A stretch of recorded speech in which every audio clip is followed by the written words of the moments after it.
भगवान शिव का तांडव नृत्य तो अपने सुना ही होगा, पर शिव करते क्यों है? आज हम ये जानते हैं। आपने कभी सोचा है कि भगवान शिव का तांडव नृत्य केवल एक दिव्य नृत्य है या इसके पीछे कोई गहरा ब्रह्मांडीय रहस्य छिपा है? क्या यह नृत्य केवल विनाश का प्रतीक है या इसमें सृष्टि की शुरुआत का संकेत भी मौजूद है? जब शिव डमरू बजाते हैं और प्रचंड अग्नि में नृत्य करते हैं, तो क्या वह केवल क्रोध में है या उस नृत्य में कोई रचनात्मक ऊर्जा भी प्रवाहित हो रही है? अगर आप हमारे चैनल पर नए हैं तो कृपया आध्यात्मिक और ज्ञानवर्धक कंटेंट के लिए सब्सक्राइब करें। भगवान शिव का तांडव नृत्य न केवल एक देवत्व की शक्ति का प्रतीक है, बल्कि यह ब्रह्मांडीय सृजन और विनाश की प्रक्रिया का भी आध्यात्मिक स्वरूप है, जो न कुछ हैं पर सब कुछ हैं। अपने भीतर की चैतन्य ऊर्जा को प्रकट करते हैं।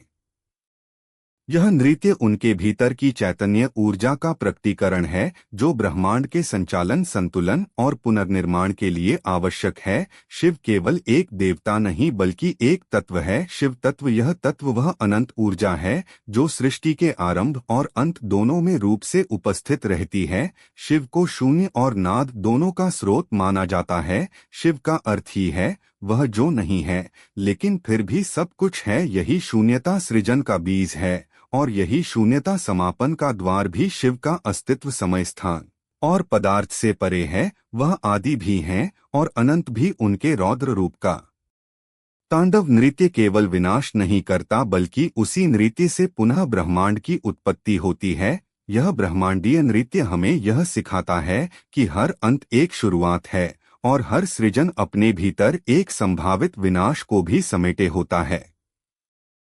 जब शिव नृत्य करते हैं तो वह ऊर्जा पूरे ब्रह्मांड में स्पंदित होती है। एक कंपन, एक लय, एक नाद जो हर जीव और जड़ को प्रभावित करता है। इस नृत्य में न केवल शक्ति है, बल्कि चेतना, संगीत, छंद और समरसता का भी अद्वितीय समावेश है। शिव तांडव स्तोत्र की उत्पत्ति एक विशेष कथा से जुड़ी है। रावण, जो शिव का परम भक्त था, जब कैलाश पर्वत के निकट अपने विमान से गुजर रहा था तो उसका वाहन दुर्घटनाग्रस्त हो गया। तब रावण ने कैलाश पर्वत को पार करने के लिए उस पर चढ़ने का प्रयास किया, लेकिन नंदी ने उसे रोका और दोनों के बीच एक तीव्र संघर्ष हुआ। अंततः नंदी ने रावण को नीचे गिरा दिया। क्रोधित रावण ने तब कैलाश पर्वत को उठा लेने का निश्चय किया। जब वह पर्वत को उठाने लगा तो शिव प्रकट हुए और अपने पैर के अंगूठे से पर्वत को दबा देते हैं, जिससे रावण पीड़ा में चिल्लाता है। उसी समय रावण को आत्मज्ञान प्राप्त होता है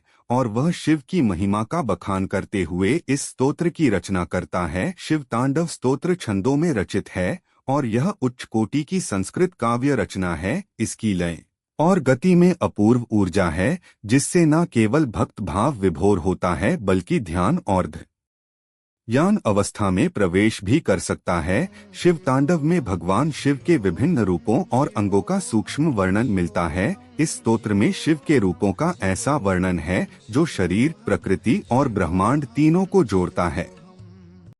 उनकी जटाओं में बहती गंगा, मस्तक पर चंद्रमा, त्रिशूल, डमरू, गरजती हुई अग्नि, यह सब तत्व न केवल प्रकृति के विविध पक्षों का प्रतीक है, बल्कि शिव के विराट और एकीकृत स्वरूप को दर्शाते हैं। शिव का यह नृत्य न केवल विनाशक है, बल्कि वह पुनर्निर्माण की नींव भी रखता है।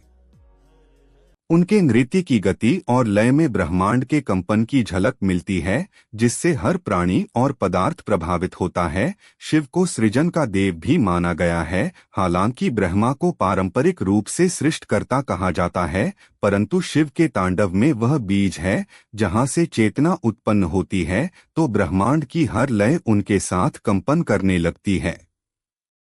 उनकी नृत्य शैली से उत्पन्न ध्वनि तरंगे नाद सृष्टि की पहली ध्वनि ओम को जन्म देती है। तांडव में सृजन का संदेश स्पष्ट है। हर विनाश एक नवीन आरंभ का द्वार खोलता है। जीवन में जब कुछ समाप्त होता है तो उसी में सृजन की नई चिंगारी भी होती है। यही कारण है कि शिव का नृत्य रचनात्मक ऊर्जा का शाश्वत स्रोत है। शिव का तांडव विनाशक भी है, लेकिन यह विनाश बुराई, अहंकार और अधर्म का होता है। यह विनाश सतह ही नहीं, बल्कि गहराई में छिपी नकारात्मकताओं का अंत करता है। जब शिव रौद्र रूप में तांडव करते हैं तो यह स्पष्ट होता है कि वे अनावश्यक और असंतुलित शक्तियों को समाप्त कर संतुलन स्थापित करना चाहते हैं। हर अंधकार में छिपा है प्रकाश, हर विनाश के गर्भ में पल रही है सृष्टि। पुराणों में वर्णित प्रलय काल में शिव ही ब्रह्मांड को अपने तांडव से समाप्त करते हैं और फिर सृजन की नींव रखते हैं। यह विनाश इसलिए आवश्यक है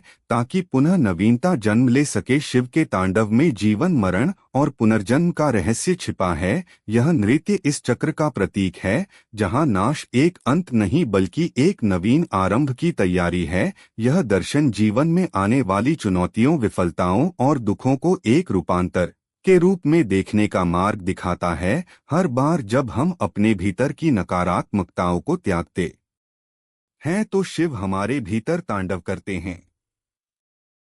पुराने विचारों का अंत कर नव चेतना का संचार करते हैं। आज के युग में भी शिव तांडव का प्रभाव संगीत, नृत्य, योग और ध्यान में देखा जा सकता है। यह केवल धार्मिक प्रतीक नहीं है बल्कि मानसिक, भावनात्मक और आध्यात्मिक संतुलन का आधार भी है। भारतीय शास्त्रीय नृत्य, विशेषकर भरतनाट्यम और ओडिसी में शिव तांडव की मुद्रा और भाव भली भांति अपनाए जाते हैं। शिव तांडव केवल एक नृत्य नहीं बल्कि एक ब्रह्मांडीय प्रक्रिया है जो सृष्टि और विनाश दोनों को दर्शाती है। यह जीवन के हर चरण में हमारी सहायता करता है। जब कुछ नया आरंभ करना हो या किसी नकारात्मकता से मुक्त होना हो, शिव का तांडव हमें यह सिखाता है कि हर अंत एक शुरुआत है और हर विनाश में छिपा होता है सृजन का बीज। इसलिए जब हम जीवन में संकटों से गुजरते हैं तब शिव तांडव को स्मरण कर सकते हैं।